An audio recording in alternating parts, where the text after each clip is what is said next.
بسم اللہ الرحمن الرحیم۔ اس چیز سے جو تمہیں پسند ہو، یعنی کہ یہاں رب العزت ارشاد فرما رہے ہیں نیکی میں سب سے بڑی جو نیکی ہے، جیسے ظاہری جو نیکی ہوتی ہے اس میں سب سے بڑی سب سے مقدم نیکی کیا ہے؟ انسانی ہمدردی۔ اور انسانی ہمدردی میں اپنا مال خرچ کرنا، اور مال بھی وہ جو ہمیں عزیز ہو، محبوب ہو، پسند ہو، من پسند ہو، وہ مال دیا جائے، خرچ کیا جائے اللہ کی رضا کے خاطر، اللہ کی راہ میں۔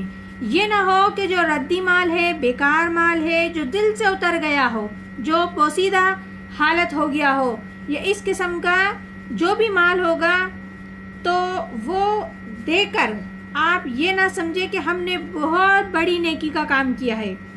اسی لیے اللہ تعالیٰ فرما رہا ہے تم ہرگز نہیں پہنچ سکو گے نیکی کے مقام